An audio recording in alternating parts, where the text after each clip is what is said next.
চলন বিলের প্রকৃতির এক অমূল্য ধন শামুক, কিন্তু চলন বিলের প্রাণ বৈচিত্র্য রক্ষায় এখন এটি হুমকির মুখে পড়েছে। সিরাজগঞ্জের তাড়াশ উপজেলার মাকড়সন এলাকায় ভোরের আলো ফোটার সঙ্গে সঙ্গে শুরু হয় শামুক সংগ্রহ।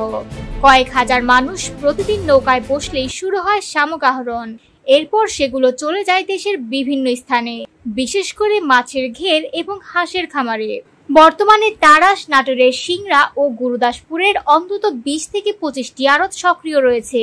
প্রতিদিন প্রায় 1.5 থেকে 2 টন শামুক এই আড়তগুলোতে ক্রয় বিক্রয় করা হয়। স্থানীয়রা জানিয়েছেন, প্রতিটি নৌকায় সাধারণত 4 থেকে 5 জন কাজ করে এবং 25 থেকে 30 বস্তা শামুক সংগ্রহ করা হয়। নৌকা প্রতি বিক্রি মূল্যের মধ্যে আনুষঙ্গিক খরচও থাকে প্রায় 900 থেকে 1100 টাকা। বর্ষার সময় কৃষিকাজ বন্ধ থাকায় অনেকেই পেটের দায়ে শামুক ধরেন। স্থানীয় ব্যবসায়ী কামাল জানিয়েছেন, শামুক স্থানীয়দের কাছ থেকে কিনে খুলনা ও দেশের দক্ষিণাঞ্চলের মাছের খামারে সরবরাহ করা হয়। 3-4 মাসের বর্ষা মৌসুমেই এই ব্যবসা সবচেয়ে জমজমাট থাকে।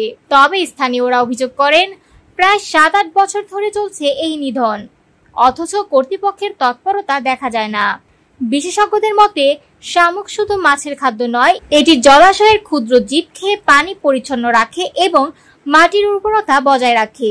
অল্প পরিমাণে শামুক আহরণ ক্ষতির কারণ না হলেও অতিরিক্ত আহরণ চলন বিলের প্রাকৃতিক ফিল্টার নষ্ট করে, যার ফলে জীববৈচিত্র্য বিপন্ন হয়। সিরাজগঞ্জ ও নাটোরের উপজেলা প্রশাসন জানিয়েছে, শামুক আহরণ প্রতিহত করতে অভিযান চলবে। অ্যালার্ম জারি করা হয়েছে এবং অতি দ্রুত মোবাইল কোর্টের মাধ্যমে ব্যবস্থা নেওয়া হবে।